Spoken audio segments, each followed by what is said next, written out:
Wow. Yay. Yeah. Ooh, jazzy. Jazzy. Episode 465. Woo! Coming in jazzified. I love it. Speaking of jazzified, well, not really. This is like nothing to do with jazzified, but just something that sounded jazzy to me. I saw the most adorable video on Instagram of Dolly Parton and another woman, I don't know who it was, that she was interviewing, and they were rubbing their acrylic nails and making a beat with the acrylic nails. And as, you know, a recent nail enthusiast who is like, you know, I cannot... Oh, yeah. Make a little bit of my own. So when I was watching that, I was like, oh, isn't that fun?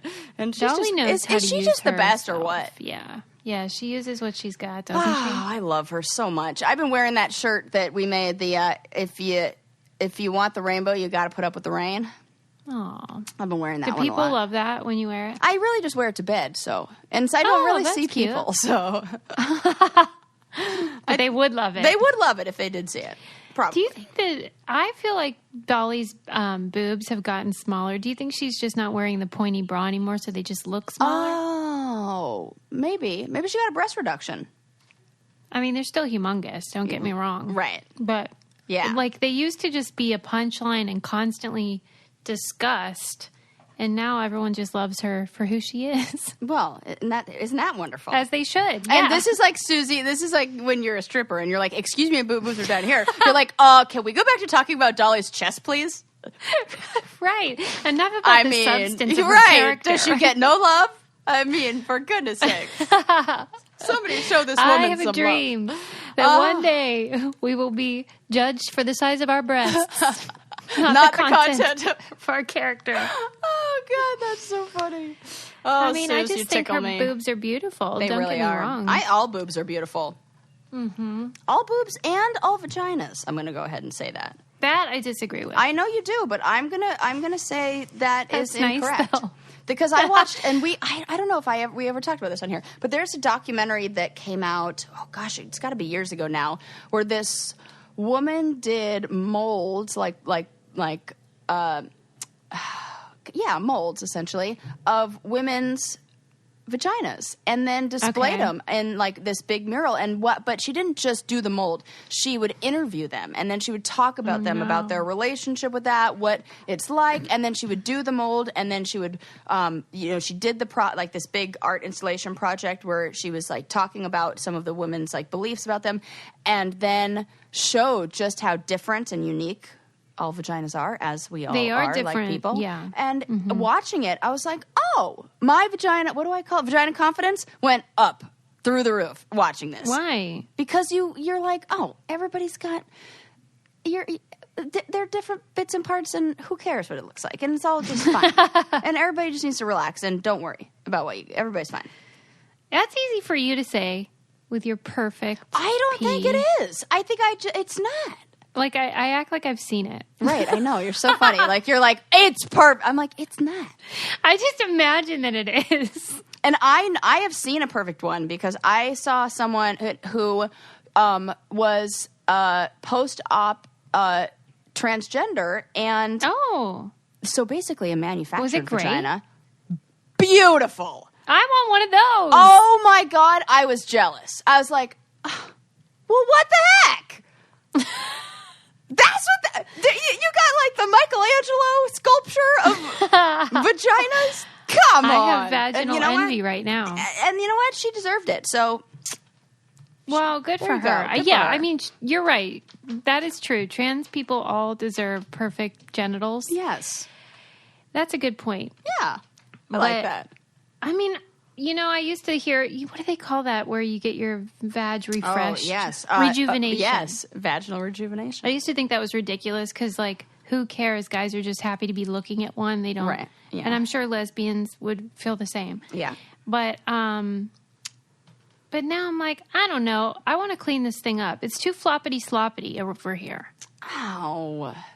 Too many flaps. Yeah. There's too many flaps. I want it tidy like my house. Oh my gosh. Susie's like, I'd like my house to match my... Or maybe that's what keeps you motivated to clean your house. Right. Like, I'm just Since I have no control over my vagina flaps, I just clean obsessively. Just obsessively clean. Right? So one thing we can't control. Oh, that's so funny. I wish I could just show everybody and then get some feedback. Like, do I need rejuvenation? I guarantee you are more than welcome to show me anytime, and it will be judgment free. And I guarantee That's why I can't do it, because you'll just say it's nice. I know, because I guarantee you it is, and I guarantee you it looks probably similar to mine. No way. I know you say that, but I just Suze, I've seen you in a bathing suit. You make it sound like you've like. Like I've been wearing a chastity belt. Right. Like, no one's seen it in my whole life. She's in, baggy jeans and, overalls. Like, no, that's drop me. crotch. Right. Let's quit talking about it. Oh, gosh. That's so funny. Anytime I can get Susie to talk about her vagina, just... And every time I say it's floppity, sloppity, I'm like, why do I say that? Why do I just announce these things? Okay. I think that about every one of our episodes. So I'm like, I can't believe the world. But as we learned in previous episodes, sharing secrets is a way to make friends. So that's look at why people like us. That's why people love the show. Hi, friends. How you doing? I really do want to know, what is the rate at which we stop recording and you think, ugh, I shouldn't have said such and such? Is it frequent or rare? Rare. Oh, really? Yeah. Okay. It's every episode for me. Oh my God, you're so funny. Every episode. I'm trying to think if ever anything like, no, I can't really, and I think it was more some things where I was like, oh my God, I can't believe I shared that. It was more like when there was hard stuff going on with my divorce and things like that. But that's the stuff where it's really hard to share. But once you do, people are like, oh, thank you so much for doing that. Oh, really? You felt like it was hard to share because you felt exposed? Yeah. Oh. Yeah. Yeah, people do appreciate that, though, because then it's relatable, and they've probably been through something similar. And then when I got feedback saying people had, it was like, oh, okay, I feel better now. So that's I definitely know people said that about your miscarriage episode. Yes, I think that was very generous, and I'm sure difficult, but people really appreciated it. Thank you. Yeah, oh my God, speaking of which, Chrissy Teigen. Oh, that was just so heartbreaking. Sad, right? So sad. We didn't even talk about that on here. Yeah, that one really. But how brave and how, and I'm sure she's getting There was support. a big backlash about that. I don't like that. I don't either. Shut up, everybody. Yeah, shut up, everybody. It's her life. She can share whatever she wants. Well, and especially if you're going to share, she's a very open person on there. So if you're going to be like that, it is nice to also show the really not so great parts. Right. Yeah. Yeah. Because otherwise people think you have a perfect life. Right. Absolutely. Yeah. But it's so weird how the opinions people have when it's a woman's thing. Like, I really don't think there would have been that backlash if some actor came on and was like, I'm impotent. Like, we might giggle about it or something. But no, definitely not. Or we'd be like, wow, he's so brave. Mm-hmm. I see that on Camilla's pictures, too. When she posts breastfeeding stuff, people are like, that should be private. And she's like, well, you can keep yours private then. Yeah, keep yours private. I think breastfeeding, that should all be out. No, just freaking whip a titty out. I don't even care. I know. I've come a long way on that because I used to be in the feeling. Yeah, because I just thought... Not that there was anything shameful about it, but just that it's like some things really should be private. Like everybody pees, for example, but we're not posting pictures of it. Correct. But, but I realized that is flawed logic and that it's really just because we're all so sexualized culturally that we can't see it. It's like dissonant for us. We're like, well, those are really sexy boobs, but she's feeding her son, so I don't know how to feel about this. Right. That is totally, so I'm just like, we definitely need to desensitize ourselves to I agree. The boob. Yeah. Yeah. Oh my free God. the nipple, Absolutely. especially breastfeeding is beautiful. It's so beautiful. Oh my God. Speaking of which, Camilla posted this picture recently. It's like this overhead shot of her in the bathtub with her baby. My heart just melted. It was the cutest thing I've ever seen. It's so cute. That time's the best time. Oh my gosh. That is the sweetest thing. I don't know. I don't have one of those things. Well, I meant just baths in general. I want to know. Yes, we know that. Baths are the best. I want to bathe the child. I have to tell you about a new device that I'm obsessed with called the Theragun. As is this you the all massage know, thing? Well, it is basically a therapy device, a percussive therapy device. Ooh. And I mean, anybody that's listened to us knows I am a bit high-strung and, get stressed and anxious. And so my muscles can get very tense. Mm-hmm. And that contributes certainly to my migraines because if you're like tensing your muscles all damn day. And so I found this Theragun and I'm really into it because it's basically, as I said, this handheld therapy device that releases your deepest muscle tension. Oh, my God. With like depth, speed, power. It's like all this technology finally helping me with something. Oh, I want this. But it's super quiet. It's super quiet, like an electric toothbrush.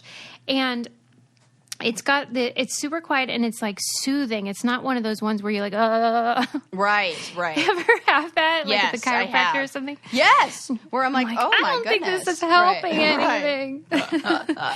But I just really recommend it for anybody that is an athlete or has daily stress. 100% of us. Yep, me. So you should try it. Here's the deal. Try Theragun for 30 days. There's no substitute for the Theragun Gen 4 with an OLED screen, personalized Theragun app, and the quiet and power you need, starting at $199. Go to Theragun.com/braincandy right now and get your Gen 4 Theragun today. That's Theragun.com/braincandy.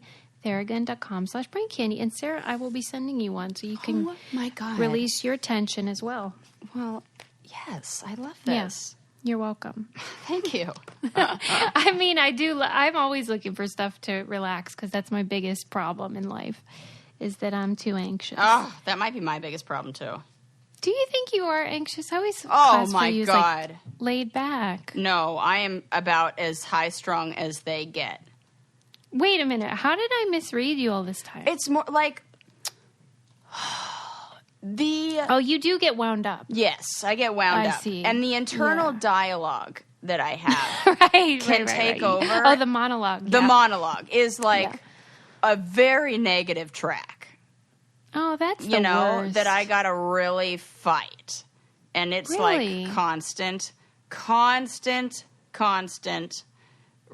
challenging of that thought of that's not true. You're not the worst person that ever was. And, you got to like recognize that you are not your thoughts. And those are just like, I was having to research this the other day because I get unwanted thoughts. Oh, yes. Which I forget. It's called unwanted and upsetting or something. Yeah. I forget the name of them.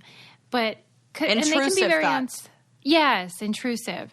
And they can feel so scary. Yes. And you really have to read about it and learn about how that is, like you said, it's not who you are. Not who you are. And that the reason they come is because you are so unlike that thing, whatever you're thinking of, that it's almost this weird brain glitch. Yep. That puts it on a loop. Thanks, brain. Right? I mean, our brain. You know who what I always bring up when I have clients that are dealing with that, because that really is a symptom of OCD too. Yeah. And can be really common. And I always talk about Stephen King, because think about the thoughts in that guy's brain. Right. And you know what he did? He wrote them down. If he lived with those thoughts of, what if this dog comes back from the dead? And then what if this dog bites my face off? And then what if this dog... he was like, that's insane. You can go crazy. Lean into it. Yes. Not in terms of doing the thing that your brain might be telling you to do or whatever, but just in knowing like, oh, this is interesting. Let's work through this. Yes. Because otherwise you get scared and you run from it. Right. And then it chases you. Yes. And what that is, my mom was just having this conversation with me because I was telling her, how am I so bad, or good, I should say, at like beating myself up in my mind? And she was like, well, because you're creative and you're good at thinking about a million different ways to label this feeling. Oh, maybe it's because you're just like you're using one of your skills, which is being a creative person who looks at all the possibilities to explain away your feelings that you can't do with words because they're feelings. Yeah. And you kind of need someone to just be like, no, you're good. Don't worry. And you really do. Okay. To be like, I love you. You're not an awful human. And that is just your brain playing tricks on you. And that's it. Yeah. Our brains are the worst sometimes. I know. It makes me mad. I know, Suze. It's like, now I'm with you on this. Yeah, because I'm a control freak, so I want to have everything in order. And sometimes my brain's like, nah, I'm going to do this other thing that is antithetical to your character. Oh, gosh, and you're going to never stop thinking about it. Yeah, but let's all be in that together and just be like, it's fine. Yeah, so it's part of the human experience, so we should just be like, okay, and accept it and not be judgmental. Yeah. The end. See, didn't we all learn something? We sure did. I watched a fantastic documentary on Netflix. I think it was recommended to me by Christy, the Brainiac. And shout out to Christy. Shout out to Christy. And it's called Hope Frozen. Did you watch it? Oh, my God. I started it. Oh, and you couldn't go. I was like, because I was only halfway paying attention. Like, I had it, like, on the background. And because it was a lot of subtitles, I was like, no. I got to sit down and give this thing the full attention that it deserves, because whoa, is that a story? Tell the people. Okay, so this documentary is exploring the concept of cryogenics, where you freeze your loved one, or I guess you could sign up to freeze yourself after your death, with the aim of being resuscitated or resurrected, however you see it, whenever technology allows. And they do it through the lens of a particular Thai family who had a daughter who ended up being having a cancer, a very, very aggressive and deadly cancer. At I think 2 or 3 is when she was diagnosed. And was it a type of brain cancer? Yeah. Yeah, okay. And when they realized, she went to a coma, and after that point, she had like 20 surgeries and 10 rounds of radiation and stuff. And I mean, this is just a little toddler and whatever. And so it became clear that she was likely not going to survive. In fact, it was pretty much impossible. And so the dad is a doctor, and he started researching cryogenics and considering whether this would be a good option. And so they signed her up. She passed away. And then within 60 seconds from being declared dead, they start the process, which involves draining the body and doing all sorts of really sort of unsettling things to the corpse. And then they put them in this tank till they keep them frozen. And it's fascinating to watch. Just the idea of the science of it is interesting. But in the end, the reason why I really liked it was it became clear at the end. They had an older son, and he got to an age where he realized they had probably spent a lot of money and effort and energy on something that was sort of kind of taking advantage of the optimism and hope of people who are in a vulnerable position. And he kind of had to break the news to his parents that, like, she's not probably going to come back. And that even if they could revive her, that she would have no memories or identity. And so you're not really freezing her. Oh, God. Right? And so for me, it was fascinating to understand the lengths that will go when we are grieving and when we love so very much. Like, her family just adored her. Yeah. And so I don't blame them or think they're weird or anything like that. I think they were just in love with their daughter. And that the likelihood of that science coming about is almost zero. Absolute. I would definitely say almost zero. And in fact, to me, we are focusing on, it seems almost like the farther along we move with science and the more we advance, we can understand that in the same way, like, our thoughts are not us, like our body is the vehicle and the conscious mind is like who we are. And so I see the future in like some sort of downloading of a consciousness that is more in line with the preserving of life than the like encapsulating a body that is just the vehicle, you know? Well, and like the essence of who you are is certainly not your body. It's not at all. And in fact, like, don't your cells change every 7 years anyway? So it's like you are like a different person if we're just looking at the body, but that's not where you live and exist. It's like...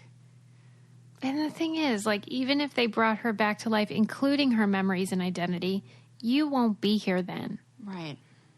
And so what you're doing is delaying acceptance that she's gone. Well, this is that equation for suffering, isn't it? Yes. Yeah. And they are still suffering. Times resistance. Yeah.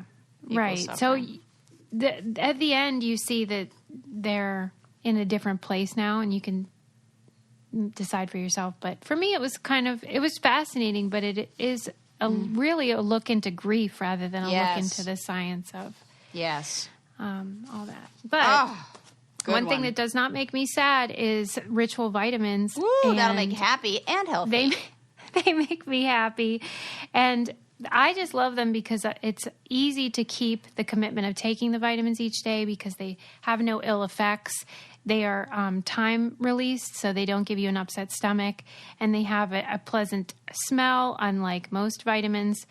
And they give you what you need, right? So I think you're even underselling the pleasant smell. It's lovely. It's like open up a nice, refreshing. Yes. You're like, vitamins, can't wait. There you go. I can't wait. I know. And there are no like sugars and artificial colorants and all that stuff. Yeah. This is just really good ingredients that will help you keep your diet and all the things you need in your body. And, we all need all the help we can get. It's a healthy habit that they help you make easy. You deserve to know what's in your multivitamin. That's why Ritual is offering our listeners 10% off during the first 3 months. Visit ritual.com/braincandy to start your ritual today. Ritual.com/braincandy. Yes. Okay. I read this really fascinating story in Smithsonian Magazine, and I hope Dahlia puts this in the newsletter because I won't do it justice. It was so fun to read and fascinating. Oh. I'll do the best I can. So there was a family that was living in Russia who were, I would call them like the Russian equivalent of Amish. Okay. It's like a fringe religious community. Yeah. And they experienced persecution. And as a result, they were being attacked. And literally on the day they were attacked, the dad of this family took the wife and the kids and just like went into the woods. And they just kept going, running from this perceived oppression. Yeah. And they just went and went and went. And they ended up in literal uncharted territory of Siberia. Whoa. Oh, and that Siberia is like the most vast and dangerous place. Like unsurvivable. Essentially. Mm-hmm. But they did, and these bozos lived there. Bozos? They're not. They seem so really cool. But they lived there for 40 years. Whoa! 40 years. And I think it was in the 1930s, and then they were found in the 1970s. So they didn't know World War II happened. They didn't know they had put a man on the moon. Oh, my God. Imagine what changed from 1930 to 1970. Right. Oh, and they're just hanging out in Siberia. And the story of how they survived was totally fascinating because I just don't have what it takes. Whatever they have that allowed them to survive, I just don't have it. They were eating bark and... Bark? How does that... how do you even know that has any, Right. nutrients in it? Oh, gosh. I guess animals eat it, you starving, eat it. Yeah, you see what you can. Damn. But they built a little kind of log structure or wood bark structure, and they just were innovative in finding ways to keep warm and to manage to find enough food to at least survive. But then a group of geologists was doing research in the area, and they found them, and they were just fascinated because of course, these people were scared. They thought they were going to get killed. Yeah. But eventually they gained enough trust to come out and sort of engage.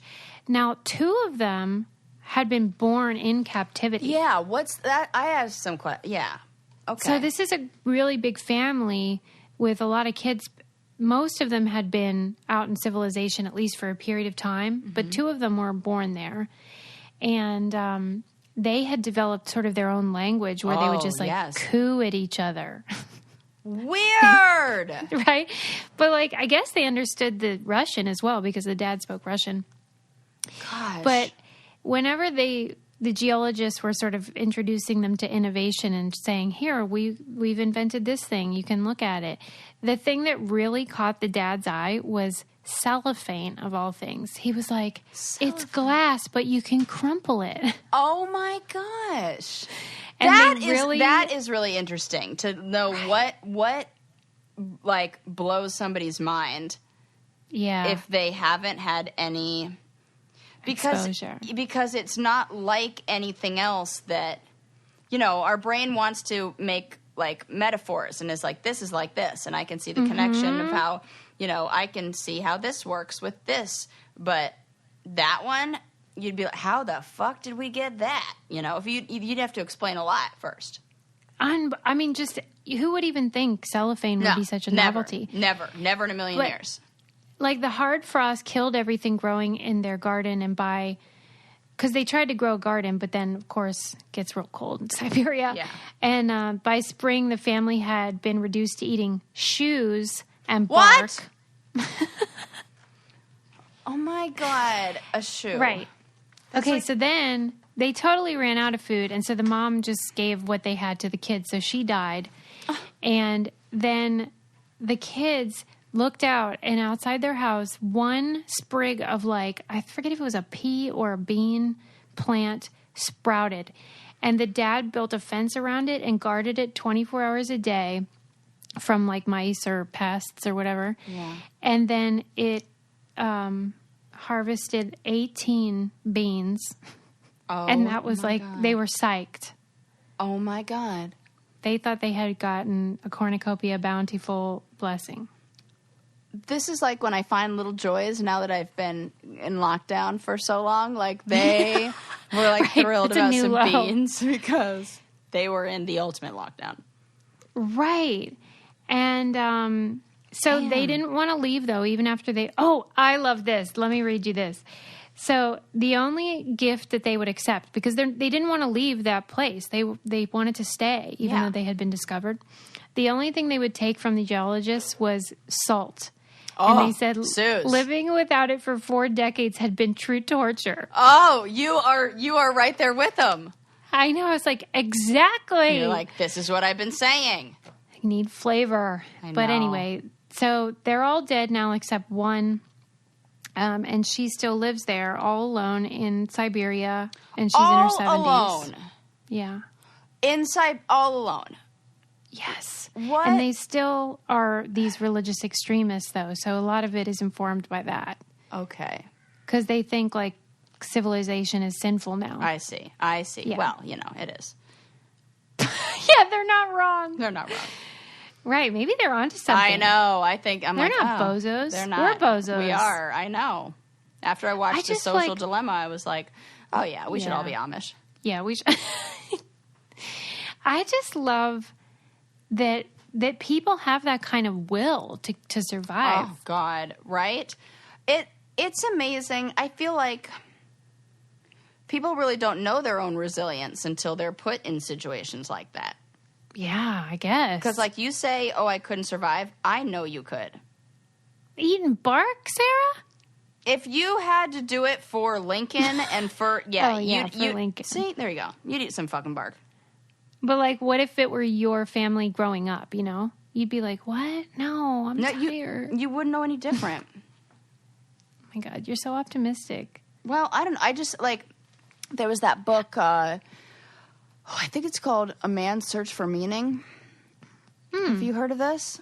No, that sounds great, though. I believe it's called Man's Search for Meaning. And it was by, let me see, Man's Search, by Viktor Frankl. And he was in a Nazi concentration camp, and he was a psychiatrist or psychotherapist. Yeah, he was like a psychiatrist, I think, and he chronicled his experience in the concentration camps and talks about what the people who survived had and what it was. It was, and a lot of it was hope, and really, it was hope, and it was like this holding on to there being like somebody else out there, or this being like they will survive thing. They had hope. Mm-hmm.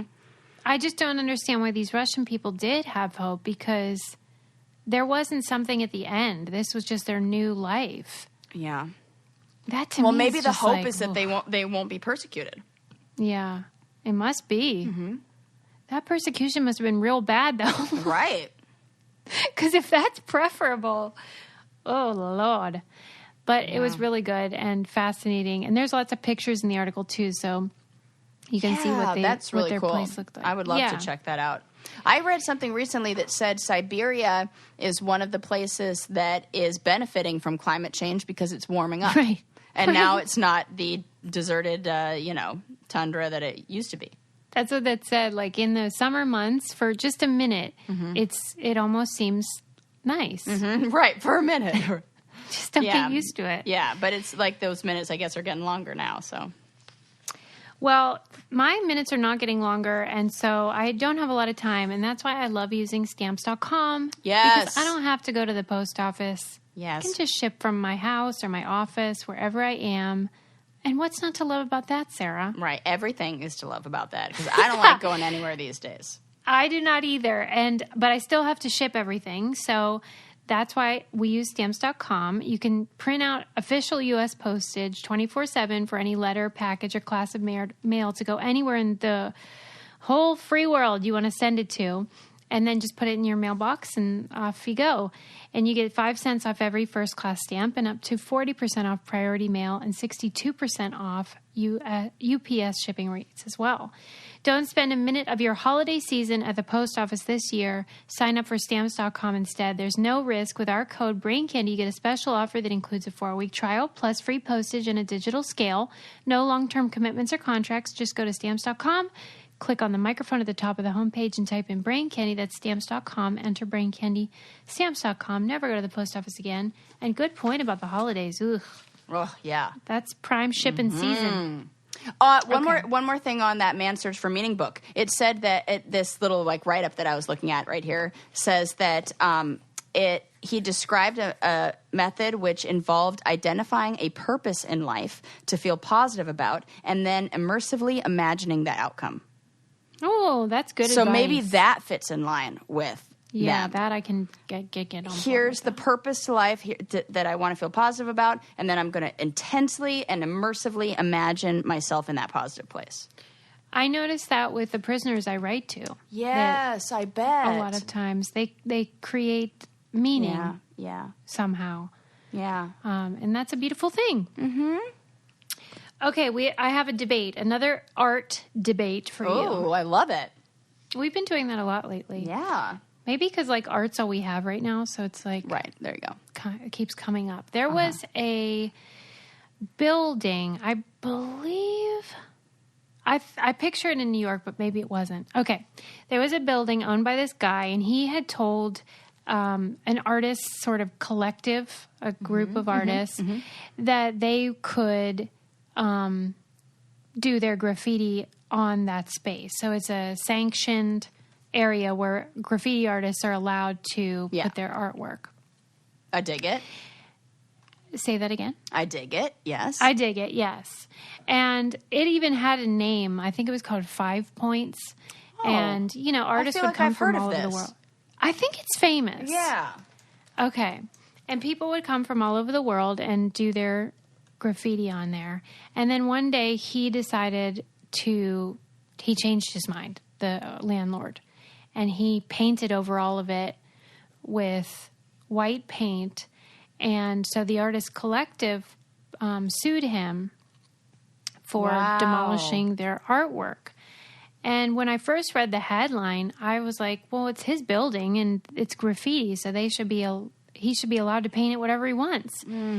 But apparently the precedent in the court is that if the graffiti has, I'm going to butcher the phrase, but it was something like noted value or something, kind of like Banksy stuff, where it's seen as helpful to the community or everyone knows it's art, then you can't just paint over it. And the judge found that was true in this case. Wow. And so he was fined $7 million. Whoa! Hell, that's what you get for being a dick. Because I think the fee was capped at $150,000 per graffiti. And there were so many that's what it amounted to. What do you think? I kind of want to be on the side of the artist in this one.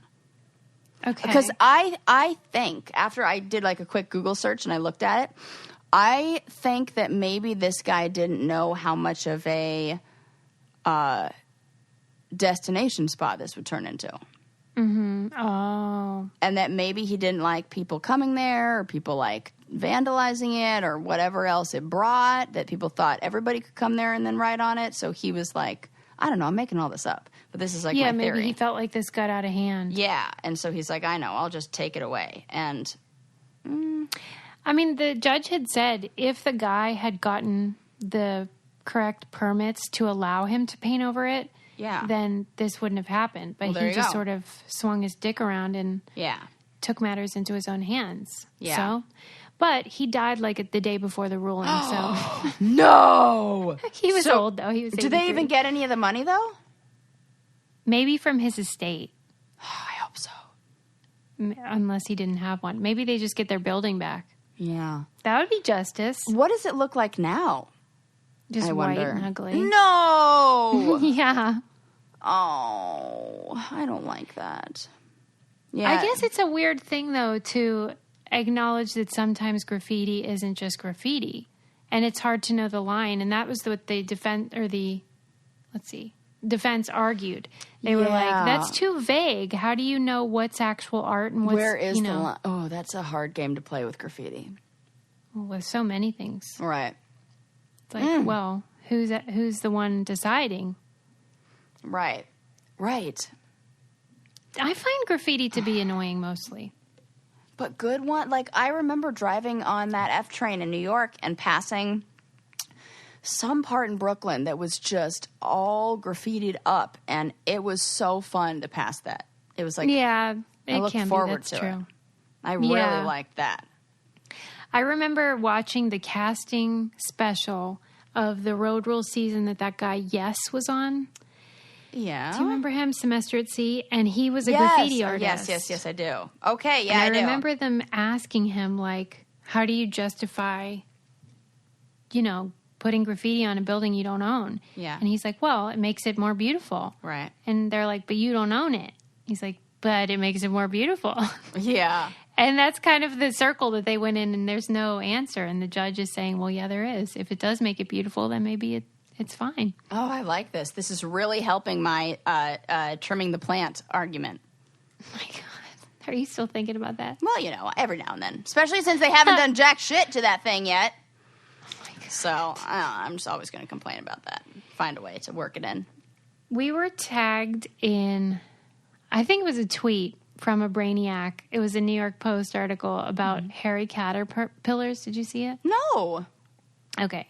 So it just said something like venomous hairy caterpillars invading U.S. or something. Oh, for goodness sakes. Yeah, I just wrote, oh, no. Oh, no. But, I mean, on the other hand, I thought, well, all caterpillars are furry and, like, how bad are could they be? Well, you know how they have those, like, yeah, it's like I feel fur. like some are fur. Some caterpillars are not. Are they more wormy? Yeah, you're right. That's true. Okay. I guess just wanted to make sure. I was like, am I calling something that... Well, maybe I am. The ones I'm picturing have like a fuzz on them. I know of those. Yes. Okay. Yes. Well, these aren't that. These aren't that. Look like... They call them toxic toupees, and that is exactly what they look like. They have long hair. Stop. Like I have to Google this right now. Stop it. Venomous hairy caterpillars. Google Stop. it. Venomous hairy caterpillars. I swear, if I ever look died, like Cousin It. VNEMOUN. Hairy caterpillars. Yeah, they say they look like Cousin It, and if you do get stung by it or even touch it, they say it's the worst pain that you could ever experience. Oh my God! It looks like Cousin It. Yeah, it looks like it has actual hair. Oh my gosh! Hair. Like you could brush that shit. Like an auburn.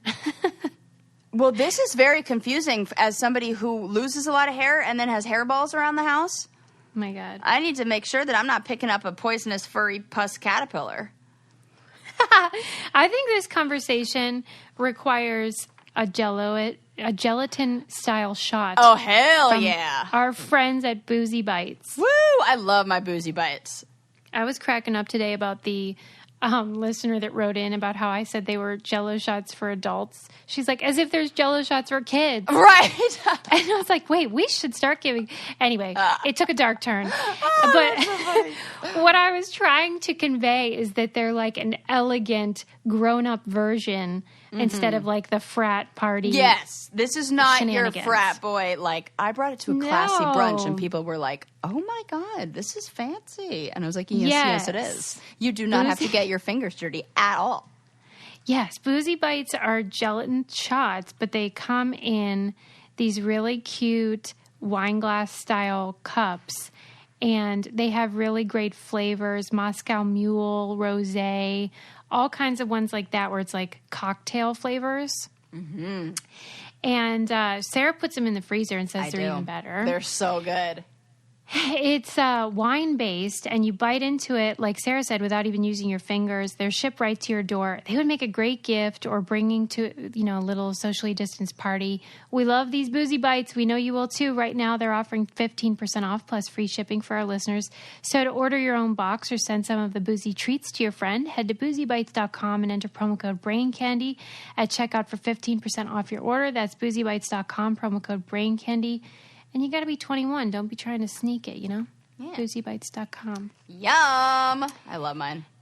I love them too. I'm starting to get low on my stash. I'm saving the ones. That's my girl. Yeah.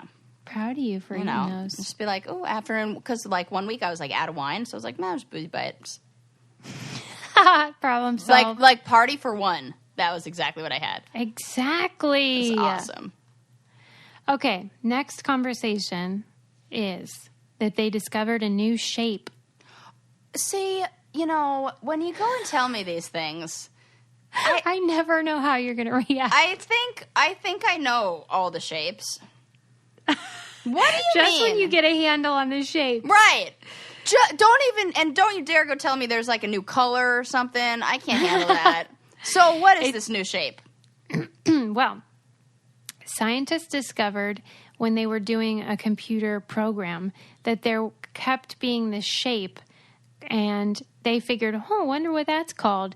And so they contacted mathematicians, and they were like, hey, what's this thing called? And the mathematician's like, well, we don't know. We've never really seen it before. So they got to name it. That actually gives me the chills, and I don't know why. Well, I get excited because it's like, it's fun to think we don't know that much. And there's so many more surprises. So much. Wow. That makes me happy. That's the hope that I like to cling to. Is like, there's so much more to learn. There sure is. So what do they name it? So they named it a scutoid. S-C-U-toid. Well, that's fun. Scutoid, I should say. Scutoid. And they describe it as a prism with a zipper. Okay, a prism. If you Google it, it's really funky and hard to describe. Oh, of course it is. They don't even know what it is, Suze. Yeah.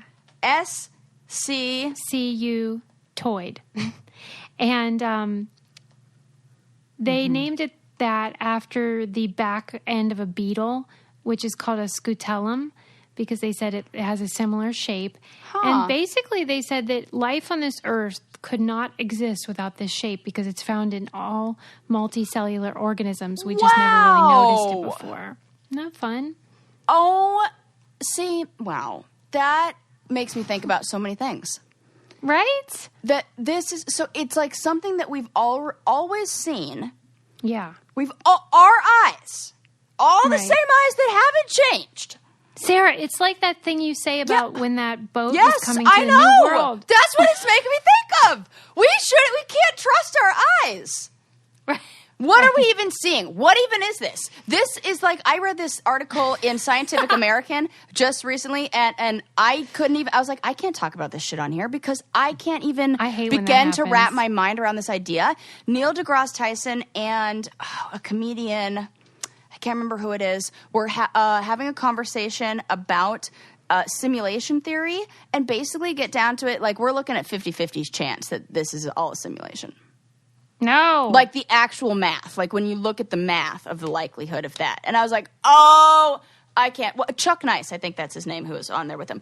I was like, I can't even. I mean, I saved it to talk about, and I was like, I can't even begin to wrap my head around this.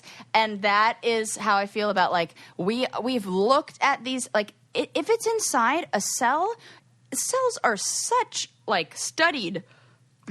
We have a lot of people have looked at those. I know, because they said they're found in embryos, and I mean, it was almost like once they, got a handle on it, they're like, wait, it's everywhere, right? See, it's like when you buy a certain car. Yep, the red car effect. You see it everywhere. Yep. Mm-hmm. Wow. Anyway, I just think that's fun. I think that's so cool, and it just makes my brain just go a million places. They said that the discovery might be helpful to scientists who are trying to create artificial organs and tissues in the lab. I guess because if you can simulate the shape. Yes, you can build on top of that. Yeah. I love it. I see my mind sees all the, the possibilities. It's so cool.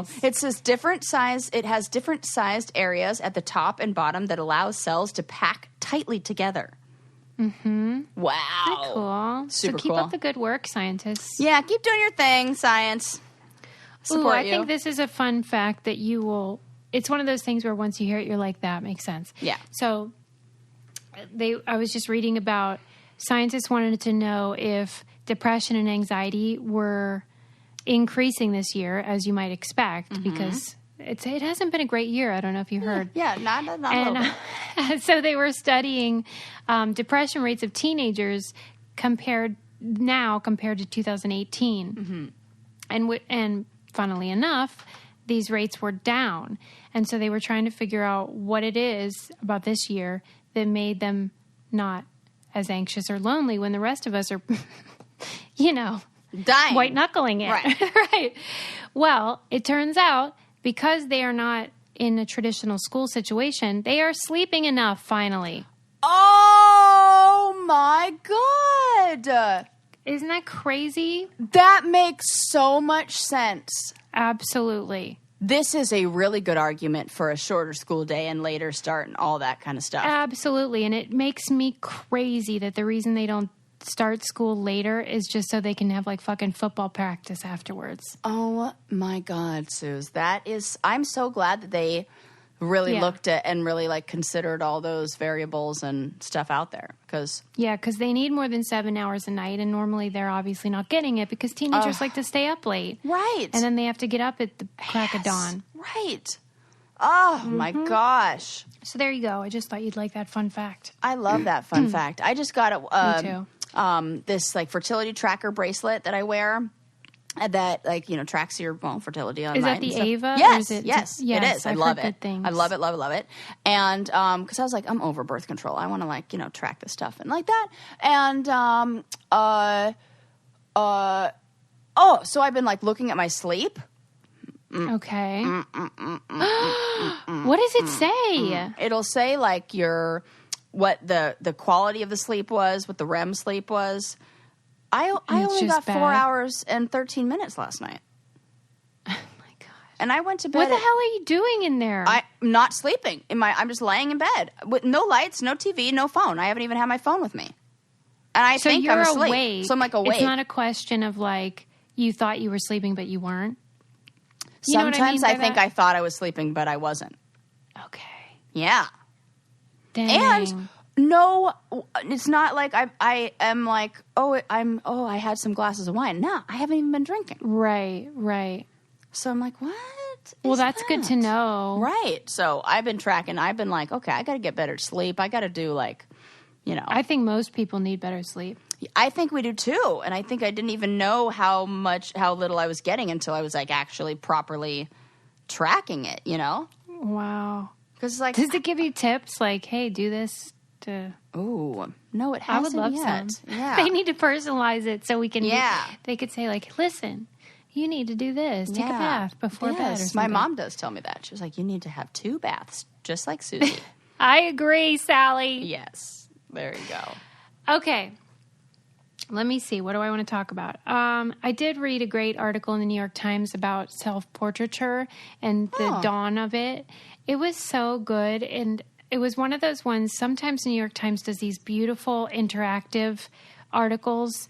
And like, while you're reading it down the left-hand side, the image, the portrait, the painting they're talking about will like zoom in, zoom out. Oh, that's cool. Yeah, it was really fun to have the text and then the image next to it so you could see exactly what they were talking about. But they were describing this painter in the Renaissance period named Dürer, D-U-R-E-R. I haven't heard of him. I hope I'm saying that right. Anyway, it was like around 1500. Mm-hmm. And this was at a time when the flat mirror was decades away, that he and everyone else... I didn't even think about that. Me neither. You have to have a mirror in order to do that. Yeah, to know what you truly look like. Oh, my God. I never thought about that. So he was operating with, they had convex mirrors, I guess, at the time, but for whatever reason, the technology didn't allow for flat mirrors until later. So his paintings are so impressive because he was one of the first people to do self-portraiture, but also to do it like front-facing. Mm-hmm. So he almost paints himself as you would a deity, like Jesus or... you know, an angel. I'm looking at his like photos right now, his paintings right now, and they're great. And there's one that I'm familiar with. The Young Hair is that one is like a well-known one. It's interesting that one's so famous, and his other ones are way more beautiful. Go to the New York Times article about it. Yeah. And see, because you'll love the interactive element of it. But anyway, they were talking about, like, his rivals thought he had some sort of special brush, and maybe he did, but his brush strokes were so impressive with his hair, like every fleck of hair. Oh, my God, I'm seeing it. Yes. Isn't it so beautiful? Wow, that is cool. Man. And to just realize that he had never really seen himself and to paint so realistically. Because up until that, it was almost cartoonish. Well, yes, you're absolutely right. I was just thinking that like when that transition from like the Gothic art to the Renaissance art, I now think may have been in line with also the scientific discoveries and something like mirror and new brushes and new all that. Right. And everyone's like suspicious. Wait, did he get a new brush? Oh my God. That just like makes you think about those big jumps in art history. Is so cool. Like the big jumps and changes in like, is it materials that were available? Is it like, you know? That's like, why I get excited when I'm with someone who knows so much about it, because they can be like, here's why that hand position is so interesting. You wouldn't know otherwise, you know? And my problem was like, my mother is that. Yeah. And then I fought it my whole life. And then I go on a trip to Europe, you know, as an adult. And I'm like, did you know that this is da-da-da? And they were like, damn, that's cool. And I was like, fuck, my mom was teaching me good stuff. And I got it still. But, because if you have someone like that around, what a resource. Yes, this is how I feel about tour guides. Despite I don't their think jokes. they fall in that category. I thought it was interesting also that if you look at his eyes in that image, they say they're so haunting, and even like there's a reflection of a window in it. Wow. Very realistic. That one museum goer mutilated them with a hairpin because they were so freaked out. Oh! They had to repair it. Oh my God! That's so crazy. I don't know why that gives me like the heebie-jeebies, because it's like, it feels like I don't know, like the artist like knows that is a haunting painting. You know what's funny is, you know, that idea of like the eyes are following me? Yeah. Of, you know, paintings. The Mona Lisa, yeah, and then they like make sort of jokes about it in parodies and movies where it's a silly gag to have the eyes actually moving. Right, to watch the whatever. Mm-hmm. Well, I experienced having Lincoln notice that for the first time, and it was so fun. He was watching a video for school, And he's like, that guy's looking at me no matter where I go in the room. And like, he was genuinely freaked out, which was so delightful because the rest it's of like us, the first time, right? Yeah. Wow. Yeah. And he was just like, you have that moment where you're like, are they looking at me? Right. And he's like trying to figure it out. Right. Yeah. Oh, I love looking at that kind of stuff with kids, watching them discover those things for the first time. Yeah. And like, that's what's fun about art in general and, all this stuff. And it's just to see it all and have technology allow us to learn about it in a way that's like, it comes alive. It really does. And I'm grateful for that because otherwise technology just feels like, destroying civilization. Right. Yes. So there you go. Cool. I like that. Well, I can't wait to click through that and explore that a little more. Let's wind it down. Let's. We talked about some good art today. We really did. That was fun. Yeah. And graffiti art and classic art. Vaginal rejuvenation. You don't need a vaginal rejuvenation. Oh my God, I totally forgot about that already. Don't forget, Susie has a floppity sloppity vagina. That is beautiful and perfect just the way it is. And then we talked about the cryogenics and the debate about whether that's a wise thing to do. Are we even a simulation? Who knows? That is intriguing. I want to learn more about that. Oh my gosh. Or don't, because that's a... Or don't. Yeah. Then definitely go to the end of the internet with that one. Siberian family. Oh, yes. The Siberian. Survivalists. It is nice to do a little review. It actually is. I'm like, God, yes. We covered a lot today. We learned so much. Thanks, Suze. We're on the fence about graffiti. Yeah, we are. But we are anti-hairy caterpillars. Definitely. Especially the poisonous kind. A little bit jealous of their amazing hairdos, but whatever. I know. Yeah, it's so full of life. Right. And we love that there's a new shape that is... Yes, we really love that. Who knew? That is so cool. And everybody should check that out. Google it. Tell all your friends. And leave us a 5-star review. Yeah, and we'll see you next time, everybody. All right, bye. Bye. Did you know that everyone has an aura? Do you know what color your aura is? Maybe you have a fiery red personality or a quiet and calm blue or green. You could be an organized and methodical yellow or an explosive purple. Come join me, Mystic Michaela, on my podcast, Know Your Aura, to find out all about how your personality can be explained in colors.